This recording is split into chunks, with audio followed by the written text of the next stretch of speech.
In 1955, a merchant ship was found drifting in the middle of the Pacific. No mayday, no smoke, no sign of a struggle. The lights were wired to be on. The radio was tuned to the International Distress Channel, and every single person on board, 25 souls, had vanished. The logbook was gone, the life rafts were gone, and in the middle of the empty deck lay a doctor's bag. Open, inside, a stethoscope, a scalpel, and blood-stained bandages. This isn't a ghost story from a campfire. This really happened. And the strangest part is that the ship itself refused to sink. It just kept drifting, and for years. You've heard of ghost ships in legend, but have you ever heard about the dark side of the real ones?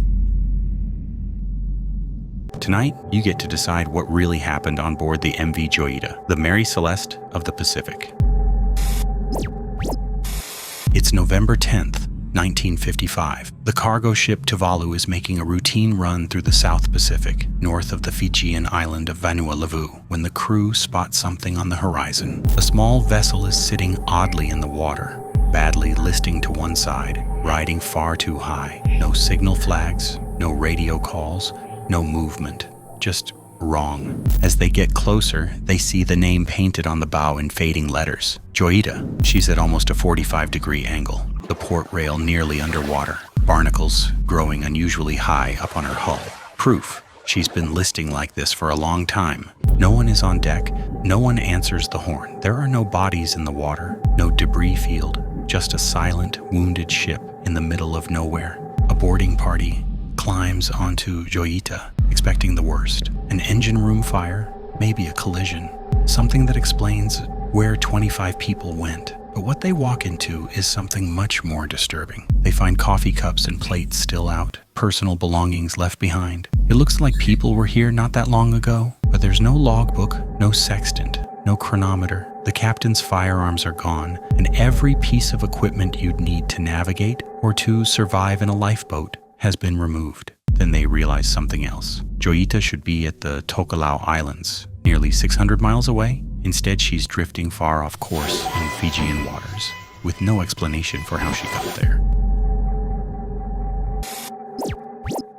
To understand why Joyita became one of the strangest ghost ships in history, we need to rewind back to Los Angeles, 1931. Joyita wasn't built as a workhorse cargo boat. She started life as a 69-foot luxury yacht, custom-built for Hollywood film director Roland West. He named her Joyita, Spanish for Little Jewel, after his wife, silent film actress Jewel Carmen. Think polished wood and gleaming brass, cocktails on deck, Hollywood money drifting over quiet water. But the Pacific had other plans. When World War II broke out, the U.S. Navy snapped up Joyita and sent her to Pearl Harbor. She became YP-108, a yard patrol boat cruising around the Big Island of Hawaii, looking for trouble. In 1943, she ran aground and was heavily damaged. Most ships would have been scrapped, but Joyita was patched up, refitted, and sent right back out. That's the thing about this vessel. She just wouldn't quit. After the war, the Navy stripped out most of her equipment and sold her off. New owners added refrigeration and lined her holds with cork, turning her into a small cargo carrier that was, by design, almost unsinkable. Add in all the empty fuel drums she often carried, and Joyita became the kind of boat that could be half flooded and still stubbornly refused to go under. By the early 1950s, she ends up in the hands of a British-born captain living in Samoa, Thomas Dusty Miller, a tough, experienced sailor who isn't exactly rolling in money. He uses Joyita for trading and fishing around the islands, trying to pay off mounting debts. By 1955, everyone in the region knows two things about this ship.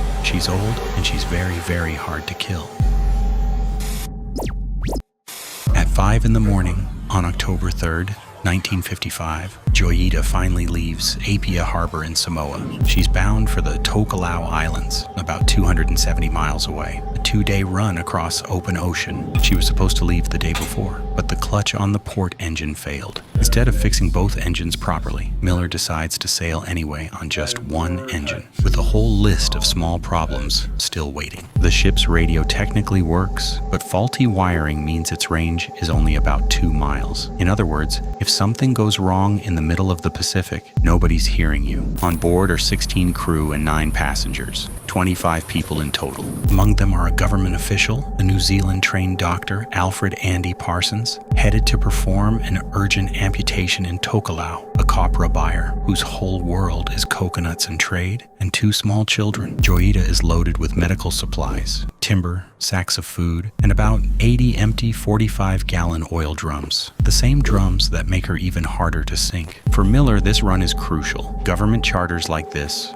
are his lifeline, the only way he's going to dig himself out of debt. Turning back would mean more money lost and more creditors angry. As the islands of Samoa fade behind them, Joyita chugs out into open water on a single engine, with a compromised radio and no watertight bulkheads to slow flooding if anything goes wrong below deck. The crossing should take 41 to 48 hours, which means Joyita ought to appear in Tokelau sometime on October 5th, but she never arrives. On October 6th, the port at Whakaofo sends a message. Joyita is officially overdue. No ship, no radio contact, nothing. Over the next week, Royal New Zealand Air Force flying boats scour nearly 100,000 square miles of ocean. They spot whales, squalls, whitecaps, but no trace of Joyita. No life rafts, no debris, no oil slick. It's as if the ship and everyone on it have simply winked out of existence. And then, 5 weeks later, the Tuvalu finds her.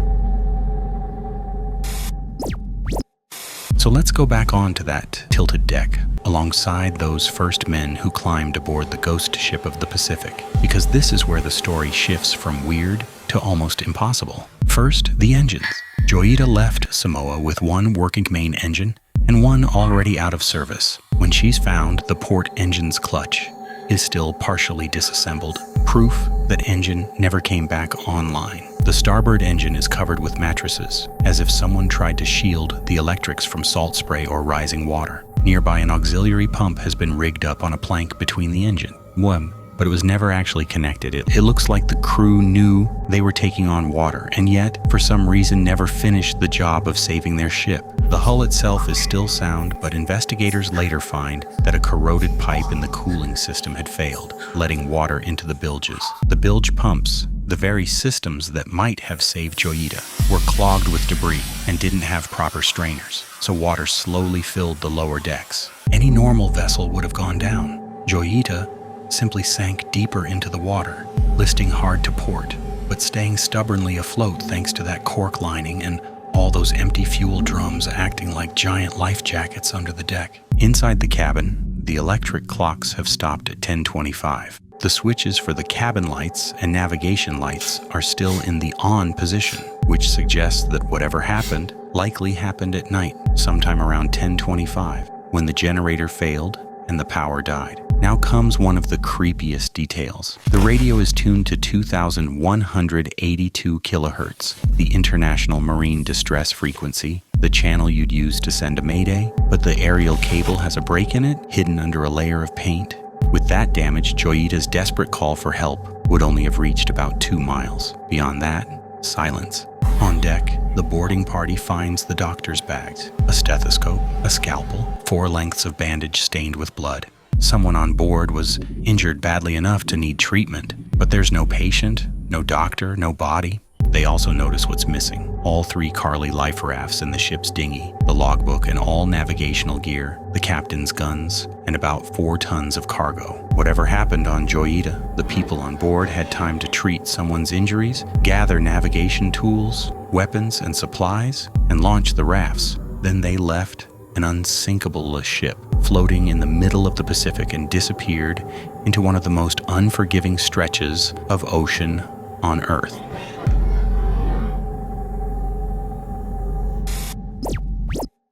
Here's the part investigators struggled with, and the part I want you to sit with for a moment. The inquiry concluded that, yes, Joyita flooded because of that broken pipe and those useless pumps. But they also concluded something else. There was no good reason for everyone to abandon ship. On paper, the safest move was to stay on Joyita and wait for rescue. She simply wasn't going to sink. So why would a seasoned captain like Dusty Miller take 25 people, including children, off a floating, unsinkable vessel into the dark, onto small rafts in rough Pacific seas? Did he even make that decision? Or was he already incapacitated or worse when that choice was made?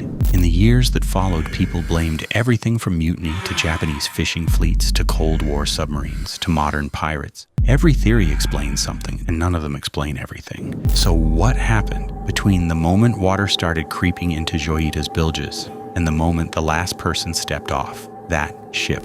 Let's begin with what investigators actually concluded at the time. In early 1956, the New Zealand government set up a formal commission of inquiry into the loss of the motor vessel, Joyita. They examined the ship, the crew records, and her maintenance history, and their main findings were simple and brutal. First, mechanical failure and poor maintenance. A corroded pipe in the engine cooling system fractured, seawater began to flood into the bilges, and the bilge pumps, clogged or not working properly, couldn't keep up, so the water kept rising. Second, loss of power. As the flooding got worse, the generator failed. When it stopped, the electric clocks froze at 10:25, the lights went out, and the remaining engine was unreliable. Third, radio failure at the worst possible moment. Joyita's radio had been wired badly, its range was only a couple of miles, and on top of that, the aerial cable was damaged and painted over, so any distress calls would die in the static just beyond the horizon. In short, this wasn't a supernatural event.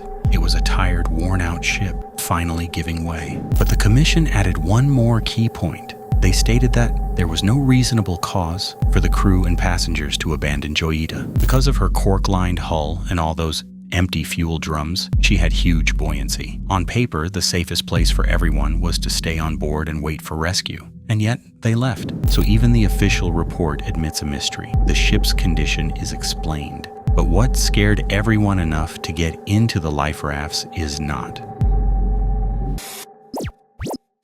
The most conservative theory, and probably the most popular among maritime historians, is this: no pirates, no spies, just a chain of failures followed by panic.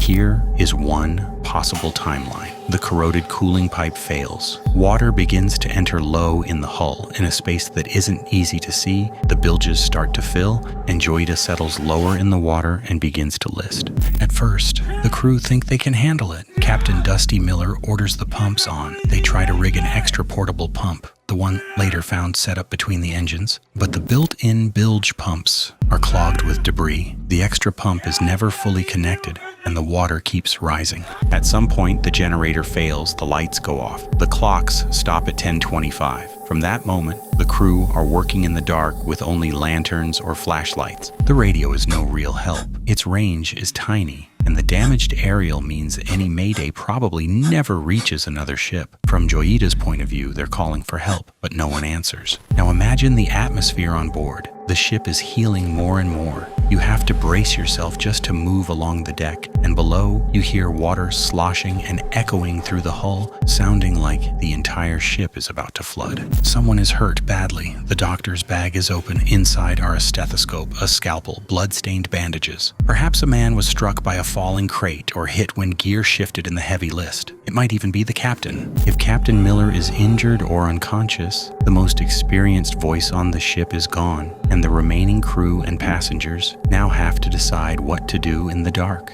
with a wounded person and a listing vessel. At some point, someone makes a calculation. They decide Joyita is going to roll over. They don't believe in her unsinkable reputation. They imagine being trapped inside a capsizing hull, and the idea of staying on board feels like a death sentence. So they choose the life rafts. They gather what they'll need if they have to navigate by raft: the logbook, the charts, the sextant, the chronometer, the captain's guns. They launch the life rafts and the dinghy, and then they abandon the ship.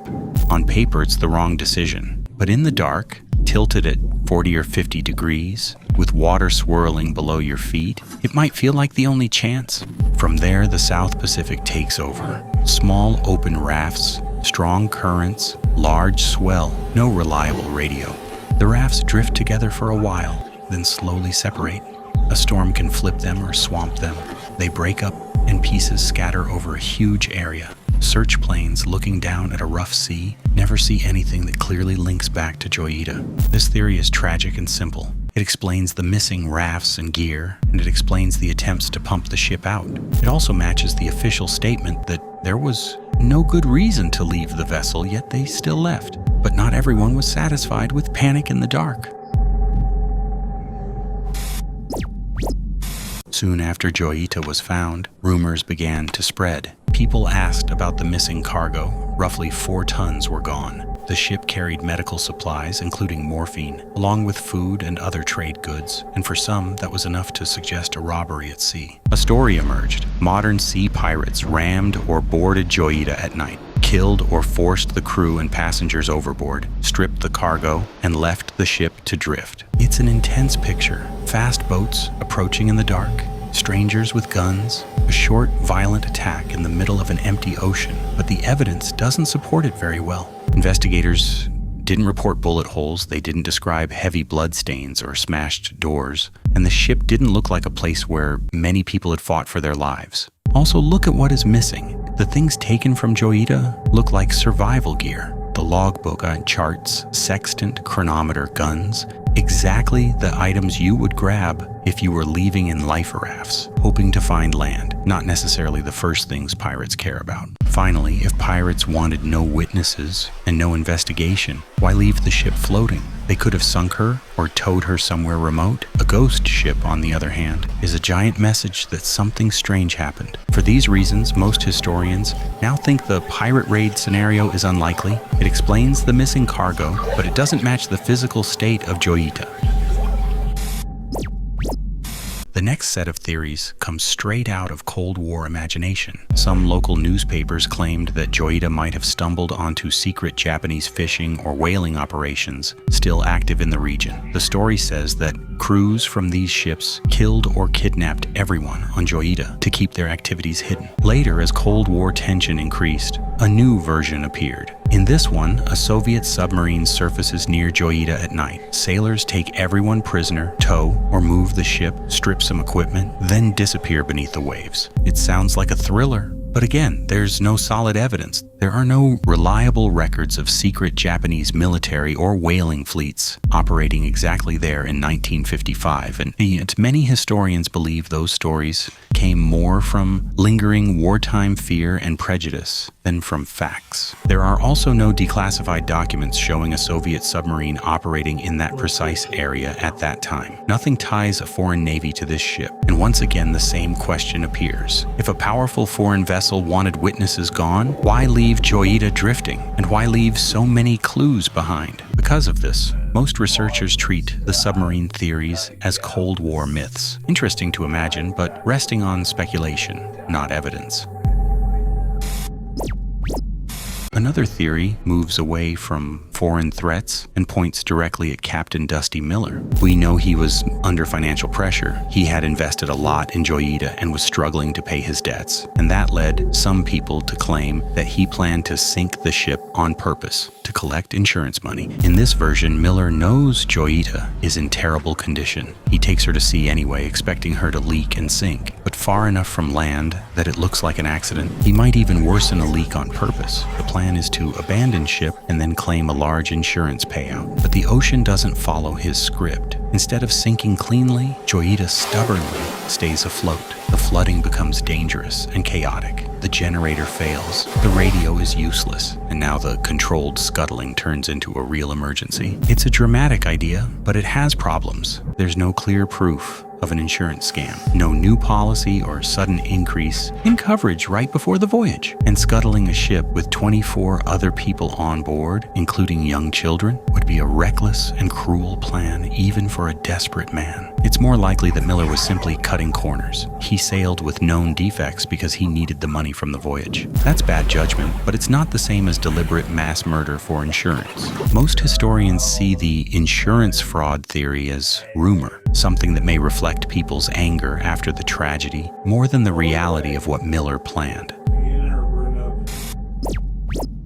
There's one more idea that appears often in books and articles: mutiny. In this scenario, tension builds on the voyage. The crew are nervous about the ship's condition. Passengers are worried as the list increases and power problems grow worse. Someone is injured, emotions run high, arguments become shouting, someone threatens someone else. Maybe weapons are drawn, the captain loses control, a fight breaks out, he's injured or killed, and the people responsible panic. They put everyone into life rafts and try to escape both the flooding and the consequences. Again, this doesn't line up well with the evidence. Investigators didn't report signs of a large violent struggle, no multiple blood pools, no recorded bullet damage. Because of that, some writers suggest a softer version of mutiny, not knives and guns, but a kind of group rebellion. The captain wants to stay with Joyita, others are convinced the ship is going down and force the decision to abandon her. In that version, mutiny just means the captain's authority collapses, and the final choice to leave the ship comes from frightened passengers and crew, not from a single leader. This idea can blend with the earlier panic and flooding scenario. It doesn't need clear physical traces, and it fits what happens in many real disasters. People disagree, and the group chooses badly. So after all these theories, what most likely happened on Joyita? Let's line up what we know. We know the ship was in poor mechanical condition. A cooling pipe failed and caused flooding, and the bilge pumps were clogged or ineffective. We also know the generator failed around 10:25 and the radio was badly limited in range. We know someone on board was injured and treated, and we know the life rafts, the dinghy, the charts, the logbook, the sextant, the chronometer, and the guns were all taken from the ship. We don't have solid evidence of a gunfight or a pirate boarding. We have no proof of a foreign submarine, and no strong proof of a deliberate insurance scam. Put together, the simplest picture looks like this: a neglected, overloaded, partially crippled ship who starts to flood at night. The working engine is unreliable, the power goes out, the radio can't reach anyone, the sea is rough, and water noises plus the heavy list make it feel like Joyita is on the edge of capsizing. Someone is badly hurt. Perhaps the captain can't fully function. The people on board must decide what to do. Some want to stay on the ship, others are terrified. They imagine being trapped underwater inside the hull. The frightened voices win, and they move everyone into the life rafts and the dinghy, taking navigation instruments and weapons and planning to sail the rafts toward land. And then they cast off. Here's the tragic twist. Joyita really is almost unsinkable. She proves it by drifting half-flooded for weeks, while the rafts are totally exposed, and ocean currents, wind, and storms control their fate. We never find them. No remains can be clearly connected to Joyita's people. The ship survives, the humans do not. It's not as dramatic as pirates or spies, but sometimes the ocean doesn't need villains. It only needs bad maintenance, bad weather, and one bad decision made under pressure. Even today, decades later, the fate of Joyita's passengers and crew is officially unknown. A reward was once offered for information, and no answer ever came. Joyita herself refused to disappear. She was repaired and returned to service, ran aground more than once, and was finally abandoned for good, as if the ship didn't know how to die. That may be the creepiest part. The ghost ship lived on, the people did not. So now that you've heard the main theories, where do you stand? Are you on the side of the panic and flooding scenario? Do you still suspect pirates or foul play? Or do you believe in one of the Cold War stories? Tell me your verdict in the comments. If you watch this far into a maritime mystery, you're exactly the kind of person I make these videos for. Hit like if you enjoy deep dives into real unsolved cases.